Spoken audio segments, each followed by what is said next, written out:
해외 은닉 재산을 추적해온 검찰이 독일 등과의 사법 공조를 통해서 일부 자금의 흐름과 용처를 파악했다고 오늘 아침 중앙일보가 보도했습니다. 박근혜 최순실 게이트와 관련해서 해외 사법 공조의 성과가 나온 것은 이번이 처음입니다. 검찰 특별수사본부 관계자에 따르면 수사팀이 최근 법무부를 통해서 독일 사법당국에 최 씨의 은닉 재산과 자금 흐름에 대한 공조를 요청했고 현지에서 사용한 돈의 사용처 등 일부 자료를 이미 건네받았다라고 말했습니다. 그렇군요. 네.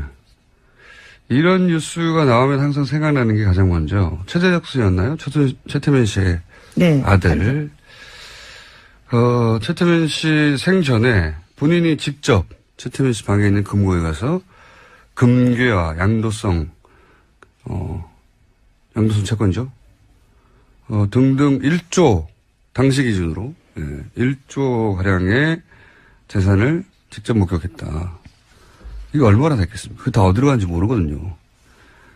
30, 40년 전인데. 이 재산 추적은 부정 축제한 재산에 대해서 국가로 기소하는 게 맞다는 게 이제. 네, 환수시켜야 된다는 거죠. 문 대통령의 공약이기도 했고.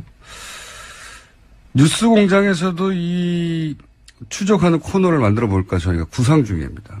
아마 몇 주 이내에 등장하지 않겠는가. 해야죠, 사실. 근데 오래 걸릴 일 같아요. 한두 달에 끝날 일이 아니라. 네, 해외 재산이다 보니까요, 시간이 오래 걸리는 것 같아요. 불가능하지는 않다는 게, 지난 연말입니까? 연초입니까? 저희 방송에 나왔던 안원구 대구 국세청장 전, 그분이 이제 전문가적 견해에서 볼 때, 2년 정도는 추적 가능하다. 본인에게 100명만, 세무공무원 100명만 붙여주면. 그런 얘기를 했었죠. 자, 이제 시작인 것 같네요. 다음 뉴스는요? 박근혜 전 대통령 재판이 어제도 있었습니다. 검찰이 증거로 제출한 150여 명의 진술조서에 대해서 박 전 대통령 쪽이 재판에서 증거로 사용되는데 부동의했습니다. 결국 검찰은 150여 명 증인을 모두 법정에 불러서 신문해야 할 상황인데요. 재판 기간이 길어질 가능성이 커졌습니다. 이런 경우는 잘 없거든요. 예, 변호인이 부동의할 수 있습니다. 검찰, 그러면 물론 최종 결정은 재판장이 하지만 변호인이 이제 부동의를 하고 그리고 그러면은 그러니까 증인들이 했던 말들 전체를 인정할 수 없다는 거거든요. 진술했던 말들. 예, 그럼 직접 증인으로 불러서 다퉈야 됩니다. 그러면 시간이 엄청나게 오래 걸려요. 150명, 그러니까 증인을 한 번 불러서, 이제, 검찰이 신문하고 또 반대신문 변호인이 하고, 이러는 게 아무리 단순한 것도 한 사람당 한 30분 정도는 걸리거든요. 3명이면, 그리고 이분들이 다 오질 않아요. 해보면. 왜냐하면 그분들도 다 자기 사정이 있기 때문에 시간이 잘 안 맞고, 그러면 하루 3명씩 주 3회 부른다는 계산도 이대로 될 리가 없어요. 이런 식으로 하면 6개월도 넘어가고 굉장히 오래 걸리는데, 이 시간을 오래 끌겠다는 거죠, 이게. 네, 그래서 어제 재판부도 좀 놀래는 투로 모두 다 불러서 증인신문 하자는 취지는 아니냐라고 물었는데 그렇다라고 변호인 쪽에서 말했습니다. 요지가 그런 거죠. 검찰이 그 증거를 철회하지 않으면 반대신문을 하겠다는 요지로 말을 한 건데 저는 이렇게 시간을 계속 끄려고 하는 목적은 그런 것 같아요. 이 박근혜 전 대통령 변호인단이 부실한 건 사실입니다. 어떤 의미에서 부실하냐면 이재용 삼성 부회장의 변호인단에 부여하면 상대적으로 대단히 부실하죠. 예. 근데 지금 이재용 부회장의 재판 결과와 상당히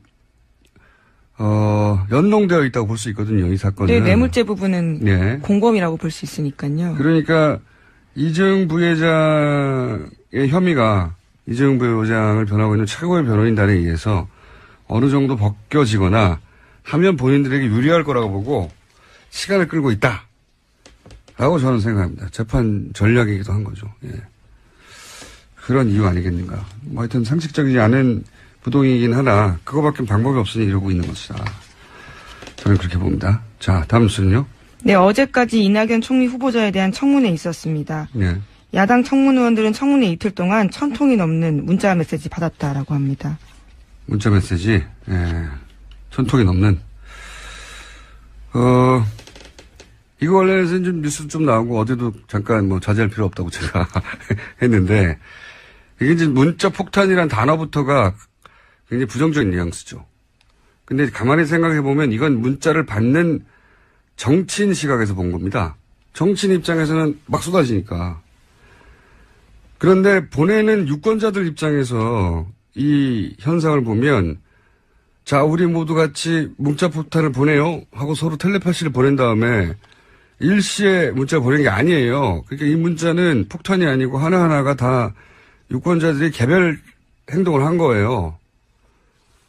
그런데도 이렇게 많이 문자가 가는 건 그 어떤 정치인의 어떤 언행을 보고 같은 감정을 느낀 유권자가 그렇게 많다. 그걸 입증하는 겁니다. 그러니까 문자 폭탄이라고 부르면 안 되는 거예요, 정확하게. 이건 그냥 정치인이 문자를 많이 받았네? 라는 관점에서 그 결과치만 보는 거고요. 거꾸로 봐야 되는 거죠. 유권자가 서로 맞추지도 않았는데 특정 행동에 대해서 문제가 있다고 느끼는 사람이 그렇게 많다는 겁니다. 그러니까 이거는 문자를 받는 정치인 시각에서 폭탄이라고 할 게 아니고 그 정치인이 대체 무슨 정치적 행위를 했길래 그렇게 많은 유권자들이 동시에 반응한 거지? 이렇게 봐야 되는 거죠. 그렇게 보면 유권자 입장에서는 이렇게 문자로 항의를 하는 거거든요. 문자로 지적을 하는 거고. 그럼 문제가 없는 거예요. 용어만 바뀌어도.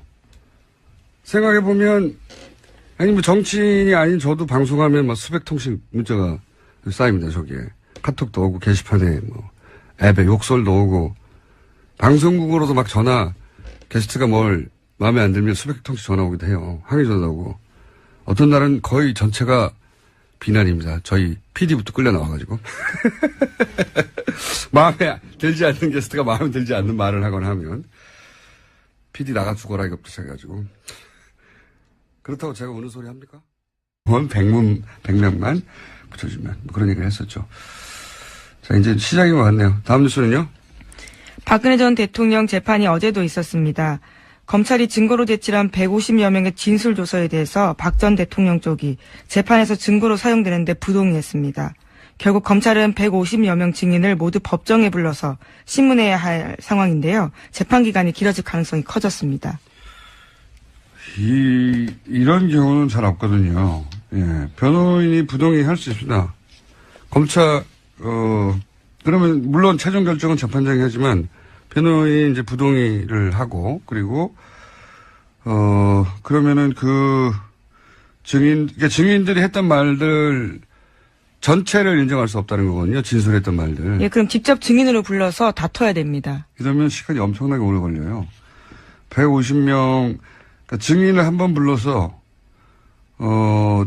이제 검찰의 신문 조 가량의 재산을 직접 목격했다. 이게 얼마나 됐겠습니까? 그게 다 어디로 간지 모르거든요. 30, 40년 전인데. 이 재산 추적은 부정 축제한 재산에 대해서 국가로 기소하는 게 맞다는 게 이제. 네, 환수시켜야 된다는 거죠.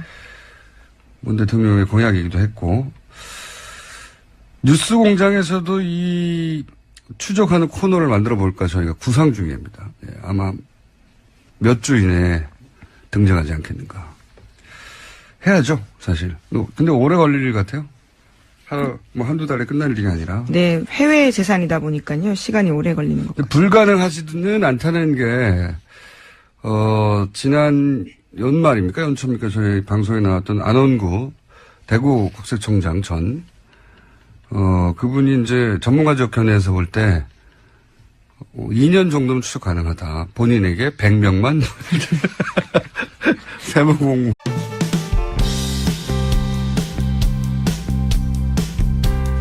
해외 은닉 재산을 추적해온 검찰이 독일 등과의 사법 공조를 통해서 일부 자금의 흐름과 용처를 파악했다고 오늘 아침 중앙일보가 보도했습니다. 박근혜 최순실 게이트와 관련해서 해외 사법 공조의 성과가 나온 것은 이번이 처음입니다. 검찰 특별수사본부 관계자에 따르면 수사팀이 최근 법무부를 통해서 독일 사법당국에 최 씨의 은닉 재산과 자금 흐름에 대한 공조를 요청했고 현지에서 사용한 돈의 사용처 등 일부 자료를 이미 건네받았다라고 말했습니다. 그렇군요. 네. 이런 뉴스가 나오면 항상 생각나는 게 가장 먼저 최재석 씨였나요? 최태민 씨의 네. 아들. 최태민 씨 생전에 본인이 직접 최태민 씨 방에 있는 금고에 가서 금괴와 양도성 채권이죠. 등등 1조 당시 기준으로 1조님에서 보시라면 이재용 삼성 부회장의 변호인단에 부여하면 상대적으로 대단히 부실하죠. 근데 지금 이재용 부회장의 재판 결과와 상당히